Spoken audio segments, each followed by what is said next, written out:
Bismillahirrahmanirrahim. Assalamualaikum warahmatullahi wabarakatuh. Waalaikumsalam warahmatullahi wabarakatuh.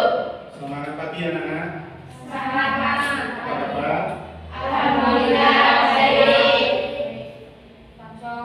Jaya. Oke, silakan ketua kelas untuk pimpin berdoa.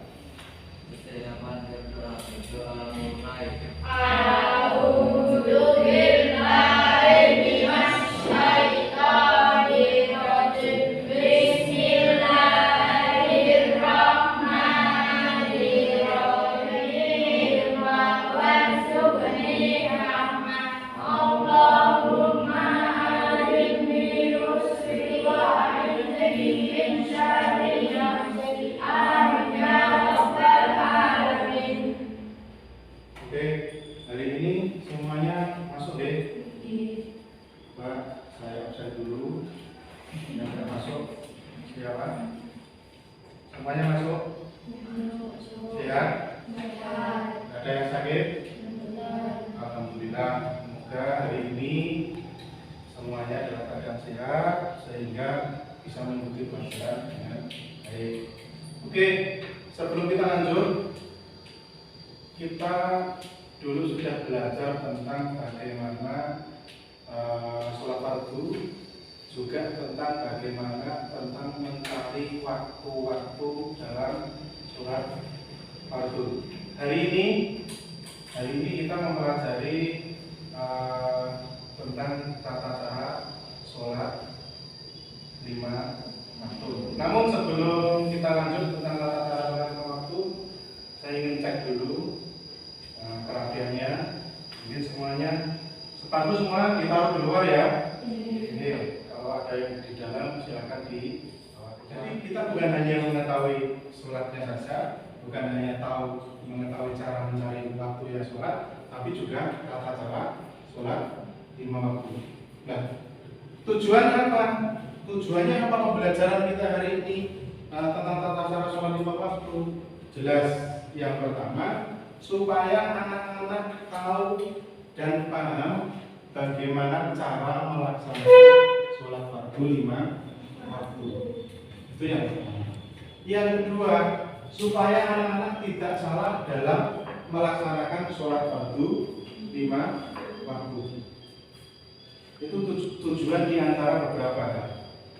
Nah, di sini supaya kita tidak salah dalam tata cara sholat fardu 5 waktu, nanti Bapak akan putarkan slide dengan PPT-nya untuk kita pahami bersama supaya nanti kita tidak salah. Paling enggak acuan kita untuk melaksanakan sholat itu ada.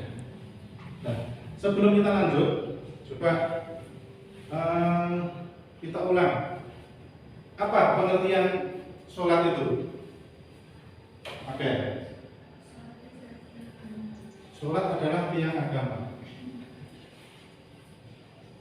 Awal, sholat merupakan doa, merupakan sebuah anjuran yang ketika kita melaksanakan berarti kita sudah melaksanakan untuk mendirikan tiang agama atau melaksanakan sholat sebagai bentuk tanggung jawab kita sebagai manusia untuk nah, ini untuk pembahasan kita supaya kita lebih memahami ya PowerPoint supaya kita lebih mudah untuk mengetahui tata cara sholat fardu 5 waktu. Nah, di sini kita bisa lebih memahami lagi apa itu sholat 5 waktu. Tadi sudah dipertanyakan. Sholat adalah doa. Secara terminologi, sholat adalah suatu ibadah yang terdiri dari beberapa ucapan, perbuatan yang diawali dengan takbiratul ihram dan diakhiri dengan salam. Itu sholat. Ya. Jadi selanjutnya di sini sudah jelas kedudukan sholat. Ya, kedudukannya adalah sebuah tiang agama. Artinya apa? Ketika kita sudah melaksanakan sholat, itu dianggap kita telah melaksanakan pokok setiap Islam atau tiangnya ialah sholat, puncaknya ialah jihad fisabilillah. Seperti itu. Jadi tiang itu adalah tonggak. Kalau kita sudah melaksanakan sholat, berarti kita sudah melaksanakan dasarnya, seperti itu. Ya. Jadi jangan sampai kita salah. Karena apa? Di akhirat nanti yang dihisab pertama kali adalah sholat. Pertama kali yang ditanyakan adalah bab sholat. Itu sangat penting. Ya. Hikmahnya apa? Sholat dapat mencegah perbuatan keji, mendidik menjadi pribadi yang disiplin karena apa tepat waktu. Ya. Terus meninggikan derajat seorang muslim.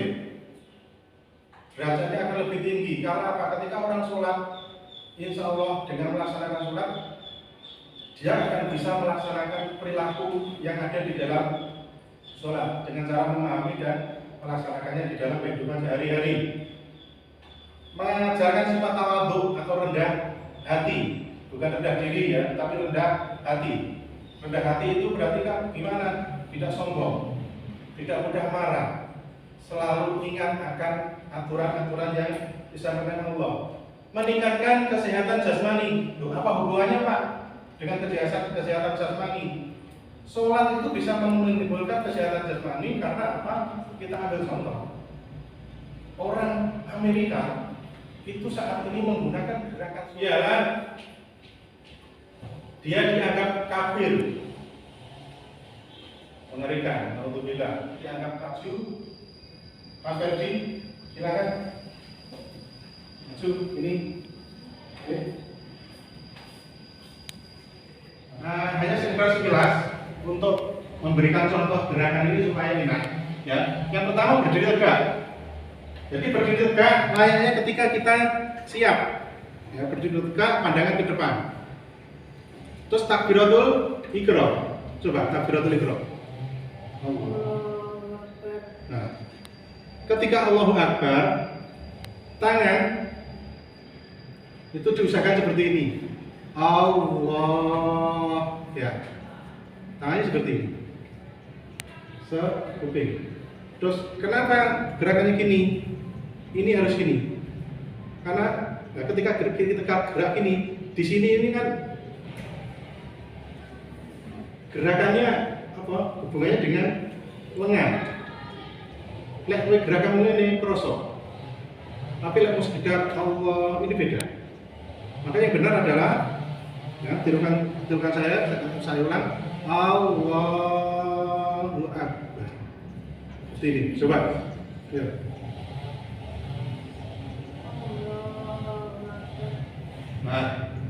Nah ya, seperti ini ya. Silakan kembali. Salah satu contoh gerakan sholat, insya Allah selama kita sholat gerakannya sudah benar, ya seperti itu menyehatkan karena sekaligus olahraga. Jadi sholatnya benar, insya Allah terus sekaligus. Tertuju rukuk. Nah ini tata cara rukuk. Tata cara rukuk kita lihat suhu sudut, mohon maaf, derajat sudut gerakannya berdiri, rukuk, sujud. Ketika rukuk 90 derajat. Ini gambar. Ini berdiri, ini sujud. Ya, lurus. 90, mohon maaf, rukuk ya. Sorry. Rukuk. Ini derajatnya 90. Jadi ya seperti busur itu. Ya, bisa saya contohkan seperti ini.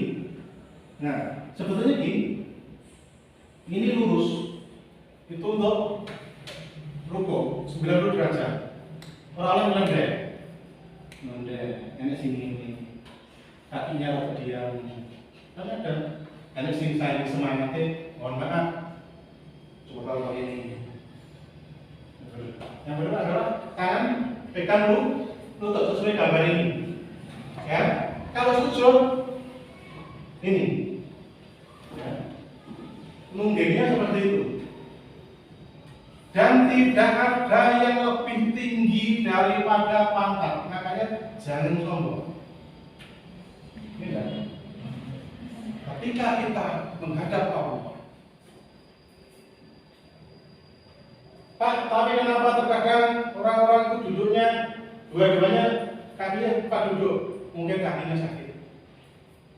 Kalau memang mungkin kakinya sakit, nggak kuat, nggak apa-apa. Kalau sehat, ya seperti ini duduk istilah. Ini kalau duduk sujud kedua di tasawuf awal. Kalau tasawuf akhir maka kakinya masuk ke sini, tidak diduduk. Itu juga kesehatan. Coba rasakan. Ketika kaki diduduki seperti ini, jempol kaki kanan itu yang buat nopang. Jempolmu rasanya gimana? Pasti lain duduk, tempat lain duduk di tenanan. Jempolnya rasanya ya kita lebih jelasnya. Anak-anak silahkan lihat video ini, dilihat. Nanti coba kalau ada yang kurang jelas atau mau menanggapi seperti apa, silahkan ditulis. Nanti setelah ini kita bagi kelompok tugasnya. Silahkan dilihat.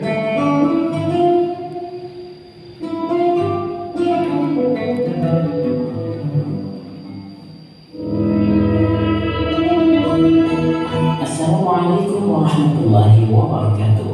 Sahabat muslim, inilah tutorial sholat lengkap sesuai dengan mazhab Syafi'i. Sahabat hafizahullah, berikut ini adalah tutorial sholat sendirian sesuai dengan mazhab Syafi'i, mazhab fikih yang banyak dipakai di berbagai belahan dunia. Mari kita simak tulisannya berikut ini. 1. Bagi orang yang mampu berdiri, sholat fardu harus dilaksanakan dengan cara berdiri. Apabila tidak mampu, sholat boleh dikerjakan dengan duduk, tidur miring, atau terlentang sesuai dengan kemampuan. 2. Membaca takbiratul ihram. Adapun bacaan takbiratul ihram adalah Allahu Akbar. 3. Pada saat mulut membaca takbiratul ihram, hati orang yang sholat wajib berniat dengan minimal untayan kalimat semisal usolli fardhu zuhri. Artinya, saya niat melaksanakan sholat fardhu zuhur. Niat sholat secara lengkap ketika sholat sendiri adalah usolli fardhu zuhri arba'a raka'atin mustaqbilal qiblati ada'an lillahi ta'ala. Saya niat menjalankan sholat fardhu zuhur 4 rakaat dengan menghadap kiblat karena Allah Ta'ala. Kalimat zuhur bisa diganti dengan sholat lain sesuai dengan waktunya. 4. Saat memulai bacaan takbiratul ihram, kedua tangan mulai diangkat ke atas, diletakkan secukupnya, posisi tangan sejajar dengan pundak, telapak tangan dihadapkan pada arah kiblat, ujung jari sejajar dengan telinga bagian atas, dan ibu jari sejajar menyamping dengan daun telinga. Setelah tangan sudah sempurna berada di atas, lalu diletakkan di bawah dada di atas pusar dengan menggenggamkan telapak tangan kanan pada pergelangan tangan kiri. 5. Selama berdiri, mata sunnah dibuka serta pandangan mata fokus ke arah tempat sujud. 6. Setelah takbir, sunnah membaca doa iftitah. Kabiran walhamdulillahi katsira wa subhanallahi bukratan wa asila. Inni wajjahtu wajhiya lilladzi fataras samawati wal ardh hanifan musliman wa ma ana minal musyrikin. Inna sholati wa nusuki wa mahyaya wa mamati lillahi rabbil alamin. La syarika lahu wa bidzalika umirtu wa ana minal. Telapak kaki kiri dimasukkan ke bagian bawah kaki kanan, sedangkan kaki kanan tetap ditegakkan dengan jari-jari kaki kanan dihadapkan pada kiblat. 34. Ketika akhir-akhir membaca at-tahiyyatul mubarakatus sholawatut thayyibatu lillah. Assalamu alayka ayyuhan nabiyyu wa rahmatullahi wa barakatuh. Assalamu alayna wa ala ibadillah warahmatullahi wabarakatuh. Dari PowerPoint tadi lebih detail. Karena apa? Video tadi menjelaskan dari mulai takbiratul ihram, ya, dari sampai bacaan-bacaan mulai urutan awalnya, dari yang sunnah, yang wajib, sampai rukuk, sampai sujud, semuanya detail dari awal sampai akhir. Jadi kita tinggal mengikuti. Nah, oke, sebelum kita langsung menentukan kelompok nantinya, coba silakan yang mau menanggapi tentang video tata cara sholat tadi dipersilakan Sri Maya. Dengan melihat video tersebut sudah cukup jelas bahwa Allah mengatur sedemikian rupa tentang tata cara sholat sehingga mudah dipahami dan dikerjakan. Oke, tepuk tangan untuk Maya.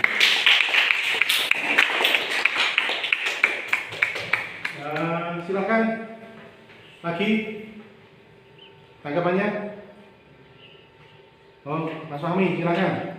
Dengan cara sholat saya lebih bisa memahami dan mengetahui kekurangan dalam praktik sholat sehari-hari. Tepuk tangan. Dua tanggapan teman kalian. Yang pertama bahwa sangat benar dengan adanya video, dengan adanya tata cara sholat yang sudah tertera dalam Al-Quran itu mempermudah. Dan sebetulnya sholat itu bukan sesuatu yang sulit. Kita tinggal melaksanakan apa yang telah disampaikan oleh Rasulullah melalui Al-Quran dan hadis. Apalagi saat ini dengan adanya media-media yang dulunya tak bisa sholat, bisa sholat. Bahkan orang yang tidak bisa membaca Al-Quran pun bisa sholat, bisa menghafal Al-Quran. Jangan salah. Gimana caranya? Dengan melihat video. Ya.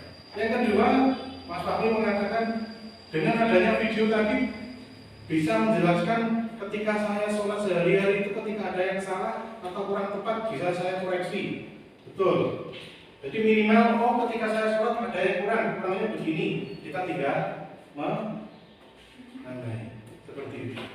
Ya. Jadi ini sangat penting. Kenapa mesti kita harus berdiskusi tentang tata cara sholat ini supaya ya paling nggak kita jangan sampai salah lah melaksanakan sholat. Baik itu tata caranya, baik itu gerak-gerakannya. Nah, gerakannya itu juga penting.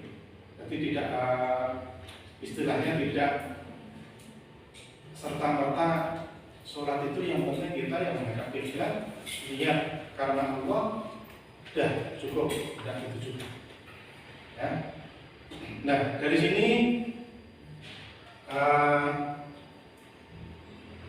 kita bentuk kelompok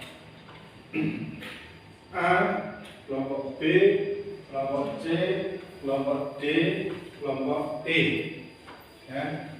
Saya kasih waktu 5 menit untuk mendiskusikan tentang video. Nanti silahkan bisa antar kelompok saling menanya. Nah, setelah saling kelompok antar menanya, nanti kalau kurang jelas bisa kita bahas bersama-sama. Oke, silakan. A, kelompok B, kelompok C, kelompok D, kelompok E. Silakan ngobrol bersama-sama.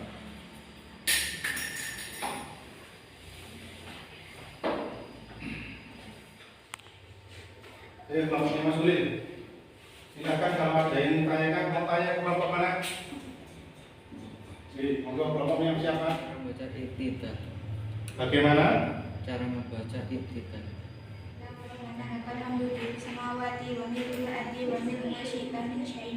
Tepuk tangan.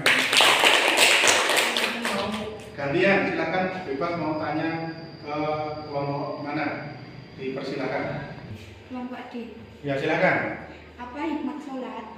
Apa? Apa hikmat sholat? Apa hikmat? Bermakna.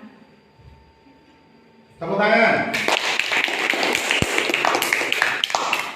Oke, terima kasih. Berarti alhamdulillah anak-anak semuanya sedikit banyak sudah bisa memahami tata cara sholat. Jadi minimal kalaupun ada kesalahan kita benahi sedikit. Ya, jadi kita bisa jadi pemahaman bahwa yang nama sholat itu sangat. Nah, untuk selanjutnya di sini Bapak kasih tugas KPD, silahkan dikerjakan.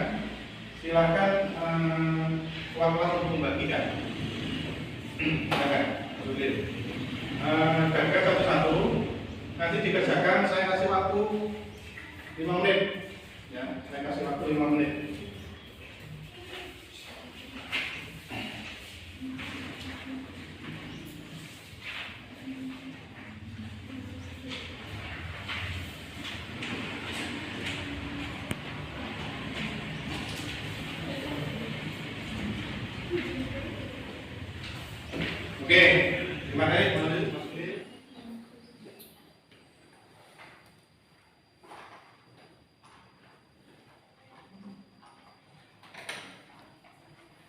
Ingat dikerjakan teliti nggih.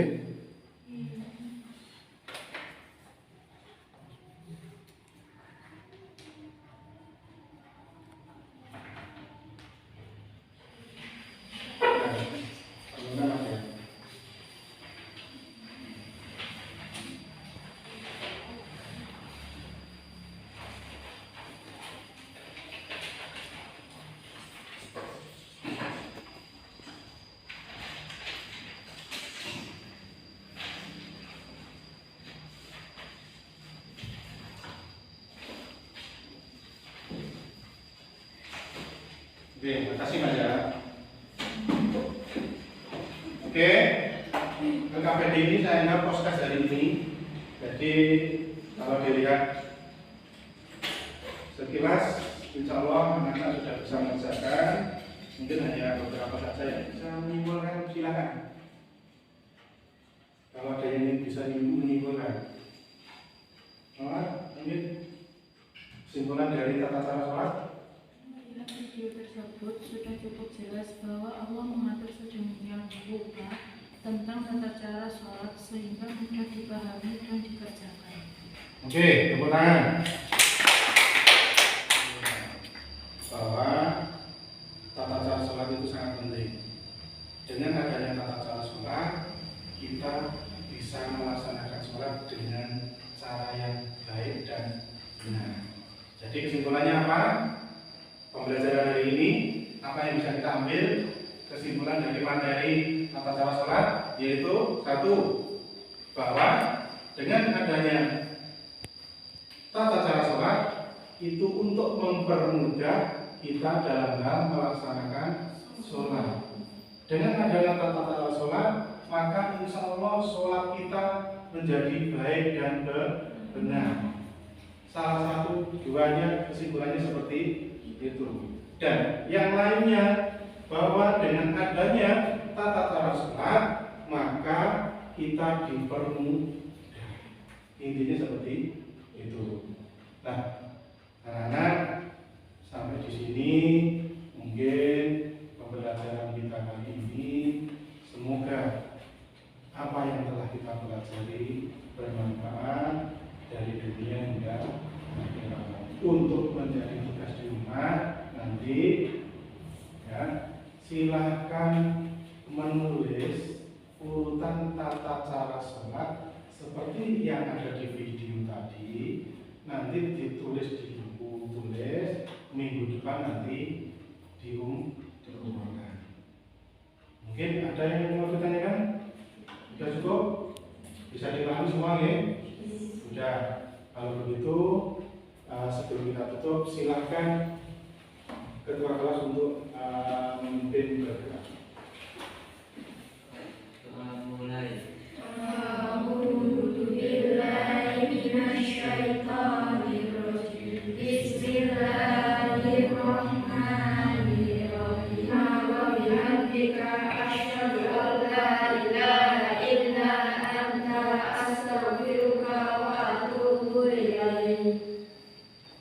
Pembelajaran kita hari ini kita tutup dengan bacaan hamdalah. Alhamdulillah. Wassalamualaikum warahmatullahi wabarakatuh.